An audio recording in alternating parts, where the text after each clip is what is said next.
السلام علیکم ورحمۃ اللہ وبرکاتہ۔ میرے عزیز مسلمان بھائیوں اور بہنوں، ہمارا آج کا موضوع نجاست کے متعلق ہے کہ نجاست کی کتنی قسمیں ہیں۔ اگر آپ کے بدن کو نجاست لگ جائے تو آپ اس کو کیسے پاک کریں گے؟ کیا جانوروں کا پیشاب پاخانہ نجاست میں آتا ہے؟ اگر آتا ہے تو وہ کون سے جانور ہیں؟ اس کے علاوہ نجاست کی کتنی مقدار لگ جانے سے کپڑا یا بدن ناپاک ہوتا ہے؟ یہ سب باتیں آج اس موضوع میں آپ جانیں گے۔ آپ سب سے گزارش ہے کہ اس بیان کو ثواب کی نیت سے اور مسلمان بھائیوں اور بہنوں کے ساتھ شیئر کریں، تاکہ جس کو ان مسائل کا پتہ نہیں ان کو بھی پتہ چل جائے۔ میرے عزیز مسلمان بھائیوں اور بہنوں، نجاست کی دو قسمیں ہیں۔ ایک وہ جس کی نجاست زیادہ سخت ہے، تھوڑی سی لگ جائے تب بھی دھونے کا حکم ہے، اس کو نجاست غلیظہ کہتے ہیں۔ دوسری وہ جس کی نجاست ذرا کم ہے اور ہلکی ہے، اس کو نجاست خفیفہ کہتے ہیں۔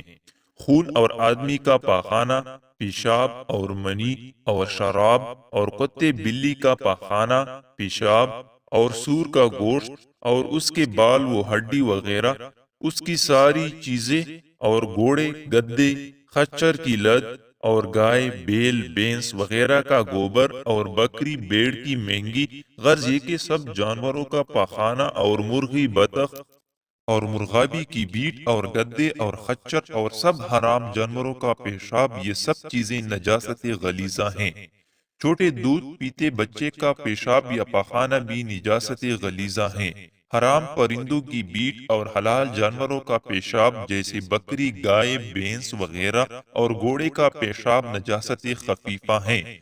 مرغی، بطخ، مرغابی کے سوا اور حلال پرندوں کی بیٹ پاک ہیں، جیسے کبوتر، چڑیا، مینا وغیرہ، اور چمگادڑ کا پیشاب اور بیٹ بھی پاک ہیں۔ نجاست غلیظہ میں سے اگر بہنے والی چیز کپڑے یا بدن میں لگ جائے تو اگر پھیلاؤ میں سکے والے یعنی پرانے زمانے والے سکے کے برابر یا اس سے کم ہو تو معاف ہے۔ اس کو دھوئے بغیر اگر نماز پڑھ لے تو نماز ہو جائے گی، لیکن نہ دھونا اور اسی طرح نماز پڑھتے رہنا مکروہ اور برا ہے۔ اور اگر روپے سے زیادہ ہو تو وہ معاف نہیں، اس کو دھوئے بغیر نماز نہ ہوگی۔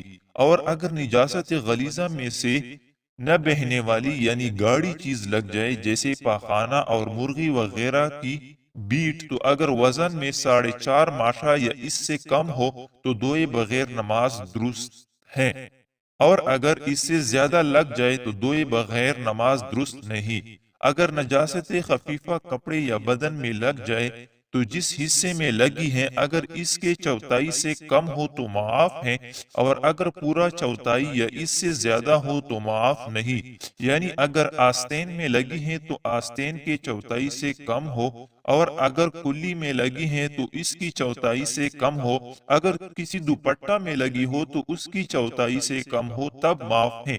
اسی طرح اگر نجاست خفیفہ ہاتھ میں بری ہے تو ہاتھ کی چوتھائی سے کم ہو تب معاف ہے۔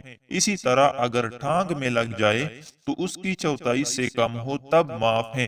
غرض یہ کہ جس عضو میں لگی اس کی چوتھائی سے کم ہو، اور اگر پورا چوتھائی ہو تو معاف نہیں، اس کا دھونا واجب ہے، یعنی دھوئے بغیر نماز درست نہیں۔ نجاست غلیظہ جس پانی میں گر جائے تو وہ پانی بھی ناپاک ہو جاتا ہے، اور نجاست خفیفہ پڑ جائے تو وہ پانی بھی نجس کم ناپاک ہوتا ہے۔ کپڑے میں نجس تیل لگ گیا اور ہتھیلی کے گہراؤ یعنی روپے سے کم ہے، لیکن وہ ایک دن میں پھیل کر زیادہ ہو گیا تو جب تک روپے سے زیادہ نہ ہو معاف ہے، اور جب بڑھ گیا تو معاف نہیں رہا، اب اس کا دھونا واجب ہے، بغیر دھوئے ہوئے نماز نہ ہوگی۔ مچھلی کا خون ناپاک نہیں ہے، اگر لگ جائے تو کوئی حرج نہیں۔ اسی طرح مکھی، کٹمل، مچھر کا خون بھی ناپاک نہیں ہے۔ اگر پیشاب کی چینٹے سوئی کی نوک کے برابر پڑ جائے کہ دیکھنے سے دکھائی نہ دے تو اس کا کوئی حرج نہیں، دھونا واجب نہیں ہے۔ اگر ایسی نجاست ہے کہ کئی دفعہ دھونے اور نجاست کے چوٹ جانے پر بھی بدبو نہیں گئی یا کچھ دبا رہ گیا ہے تب بھی کپڑا پاک ہو گیا۔ صابن وغیرہ لگا کر دبا اتارنا اور بدبو دور کرنا ضروری نہیں۔ اور اگر پیشاب کی مثل کوئی نجاست لگ گئی جو ٹھوس وجود والی نہیں ہے تو 3 مرتبہ دھوئے اور ہر مرتبہ نچوڑے، اور تیسری مرتبہ بھرپور طاقت کے ساتھ نچوڑے۔ تو اگر خوب زور سے نہ نچوڑو گے تو کپڑا پاک نہ ہوگا۔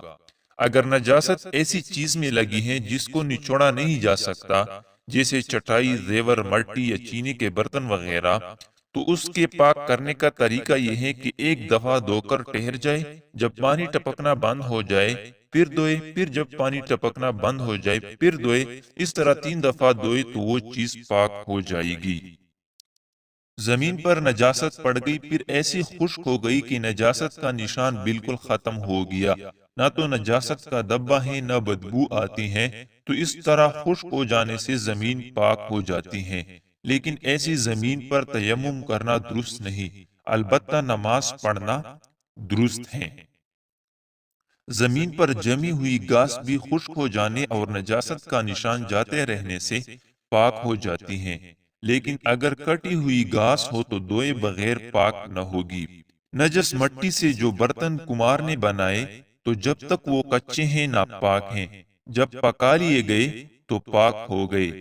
شہد یا شیرہ یا گھی تیل ناپاک ہو گیا تو جتنا تیل وغیرہ ہو اتنا یا اس سے زیادہ پانی ڈال کر پکائے، جب پانی جل جائے تو پھر پانی ڈال کر پکائے، اسی طرح 3 دفعہ کرنے سے پاک ہو جائے گا۔ یا یوں کرے کہ جتنا گھی تیل ہو اتنا ہی پانی ڈال کر ہلائے، جب وہ پانی کے اوپر آ جائے تو کسی طرح اٹھا لے، اسی طرح 3 دفعہ پانی ملا کر اٹھانے سے وہ پاک ہو جائے گا۔ اور گھی اگر جم گیا ہو تو پانی ڈال کر آگ پر رکھ دے، جب پگھل جائے تو اس کو نکال لے۔ نجس رنگ میں کپڑا رنگا تو اتنا دھوئے کہ پانی صاف آنے لگے تو پاک ہو جائے گا، چاہے کپڑے سے رنگ اترے یا نہ اترے۔ بچونے کا ایک کونا ناپاک ہے اور باقی سب پاک ہیں، تو پاک کونے پر نماز پڑھنا درست ہے۔ پاؤں دھو کر ناپاک زمین پر بندہ چلا اور پیر کا نشان زمین پر بن گیا تو اس سے پاؤں ناپاک نہ ہوگا۔ ہاں، اگر پاؤں کے پانی سے زمین اتنی بھیگ گئی کہ زمین کی کچھ مٹی یا یہ نجس پانی پاؤں میں لگ جائے تو نجس ہو جائے گا۔ نجس بچونے پر سوئی اور پسینہ سے وہ کپڑا نم ہو گیا تو اس کا بھی یہی حکم ہے کہ اس کا کپڑا اور بدن ناپاک نہ ہوگا۔ ہاں، اگر اتنا بھیگ جائے کہ بچونے میں سے کچھ نجاست چوٹ کر بدن یا کپڑے کو لگ جائے تو وہ ناپاک ہو جائے گا۔